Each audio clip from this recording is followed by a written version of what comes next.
Hello students and welcome back to our Spot That English Error series.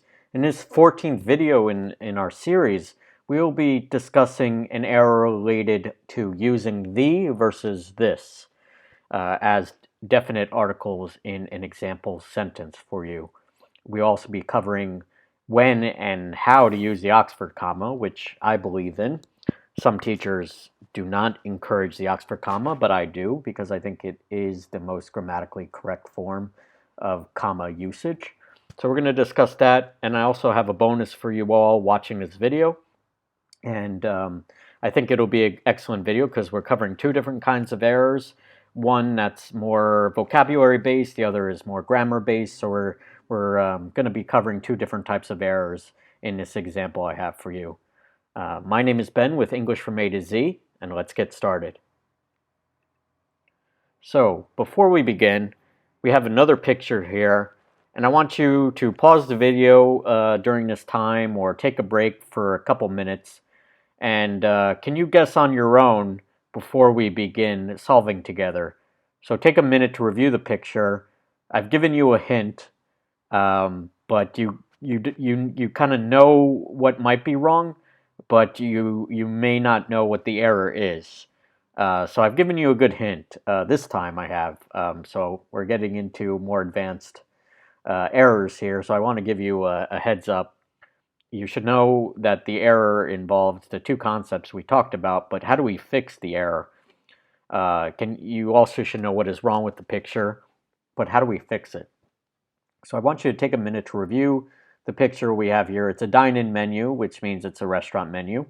It's an actual picture I took myself at a restaurant, and the menu was fine, right? It's written well, but there is the error that we have that's underlined, and I'll talk about the other error. Not every error here is underlined, but I'll talk about that in a minute. But look at the red underlined errors in particular, and I want you to figure out what exactly is wrong here. Why have I underlined them after taking this picture?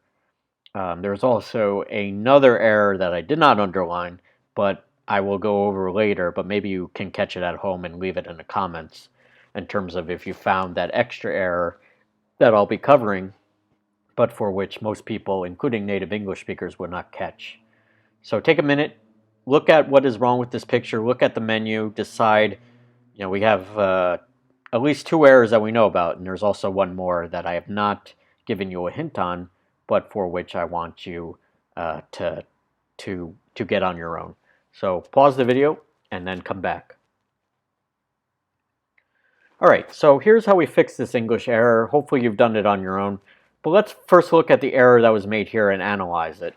So we have the in this underlined sentence, which is, please know that we are unable to accept cash at the time. All right? Now, if you're not a native English learner or speaker or native English speaker in general, or just you didn't grow up with the language, you would think, okay, what's the problem here? We have it's a definite article. We use it a lot in English. The time. How is that wrong? Well, technically it's correct, but it's not specific enough as a definite article to be used here. The word this, would be a better article to use in this sentence because it is likely temporary that the restaurant won't be able to accept cash, and they may change their policies soon. So you have to infer that, hey, restaurants, they need money, they accept cash usually, not just credit card or debit card, but it's likely they'll change their policy soon. So at this time, they're not able to accept cash. At the time, it's fine, but it's general, right? It's kind of more permanent in terms of its scope. So please know that we are unable to accept cash at the time. This time is better because it's more about temporary. It's more about a temporary change, and it's not meant to be permanent. So instead of using we want to use this. Please know that we are unable to accept cash at this time. Perfectly done in that case. So a small error, but one that as you get more advanced in the language, you got to really pick up on these things that even native English speakers will make in a formal menu. So with regards to the other underlined sentences, it involves the Oxford comma, as I mentioned in the introduction. And the problem that we have here and why it's underlined is that it's absent when it should be present in the list of days that the restaurant is open. There should be a comma, right? The comma symbol here after the, and this is meant to be end for those who don't know at home, end symbol, and it's, in parentheses here for it to be grammatically correct. So if we go back, we have Monday, Wednesday, Thursday, and Sunday, but there should be a pause here, and that's where we want to put the comma. So Monday, when there's more than 2 days, like we have Friday and Saturday, this is fine, but there's another error here for menu that I think should be fixed, in that basically Friday and Saturday, they have their hours of operation. That's fine, but you should write it out for people. Some people, especially non-native English learners, won't know what this symbol means exactly right away. So this is a pet peeve of mine, as I have them in English. But I would for people who use the language, obviously, that there should be Friday and Saturday. But this is fine. You don't need an Oxford comma here. You don't need a comma and Saturday. But if there's more than 2 days, Monday, comma, Wednesday, comma, Thursday, comma, and Sunday, right? So we're missing an important comma, so that's why I underlined it. Friday and Saturday, okay, 2 days, you don't need an Oxford comma. But if there's 2 or more days, or I should say 3 or more days being listed, or at least 3 items or 3 days, you need the comma after Thursday. Monday, comma, Wednesday, comma, Thursday, comma, and Sunday. So there's a pause here. Monday, Wednesday, Thursday, pause, which is where the comma goes, and Sunday. All right, so another minor error, but one that I kind of picked up on when I took the picture. Now we have a bonus here, and it's more of a slang expression. It's an English slang expression, and it's not an error per se, but it is kind of colloquial English that some people would not understand. So that's why I'm here to kind of explain it. But doggy bag, while not an error, is an expression for leftover food from a meal that you can't finish. You want to take it home because it's so delicious, but you need a doggy bag, which it's not for your dog. So we don't take it literally in English. You're not saving the food for your dog. Usually, you're saving it for yourself for the microwave. But it's basically an expression. You're taking a bag home, a bag of your leftover food from the meal that you can take home with you that they can wrap up for you. So where does it come here? Well, we have, and this is a food item, and we have the beginning of the sentence. I cut it off here, but basically may not be ordered for takeout, or you can take away, or in British English, or take out as we say in American English. May not be ordered for takeout, literally taking the meal home with you, or taken home in a doggy bag, which is the leftovers. So when you look at doggy bag, you're like, well, what is this? Well, a doggy bag is basically like your leftover food. You ate at the restaurant, you had a great meal, but you or somebody you know couldn't finish it, so they're taking it home in a doggy bag. So that is the expression here that some folks would be like, well, that's not correct. What is a doggy bag? I'm not eating with a dog at the restaurant. And true, you're not. But doggy bag is an expression we used in American English most commonly to describe the food that you can take home with you if you can't finish it, if you have a big portion.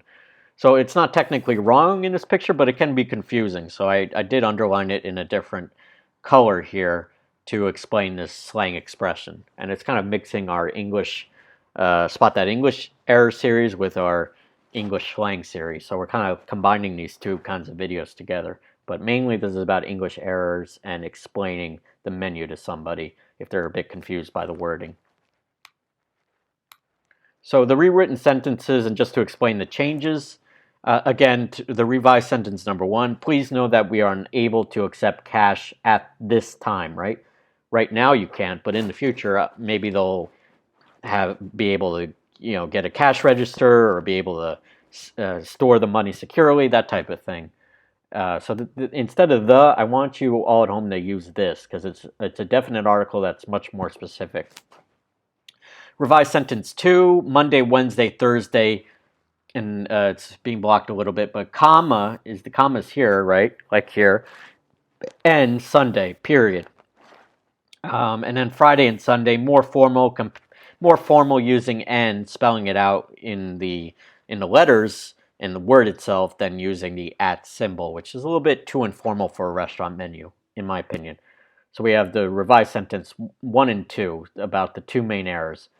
So to summarize for you all at home, we changed the to this because it is a more specific, definite article to indicate a temporary rather than permanent rule or policy that the restaurant has. Then we put in the Oxford comma. We used it with more than 2 commas or items in a sentence, like three days or 4 days in this case, and it should be comma end in terms of writing. And I prefer to spell out the word end, which I think is best too in a menu. Another key change that I haven't mentioned yet, and I wonder if you all at home had caught this, but there's no period here. We don't have a period here, or I don't think we had one here. I cut it off a little bit.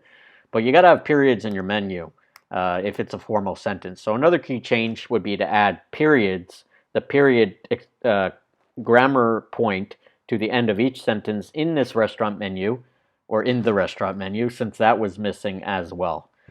So like I said, just be careful with using definite articles. Remember your Oxford commas, and always use a period in a formal written form like a menu, especially if you're owning a restaurant and you're a non-native English learner.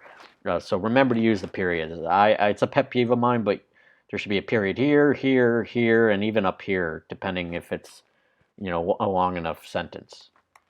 So that was our 3 major changes: Oxford comma, definite article change, and inserting our periods at the end of each sentence. Really important, guys.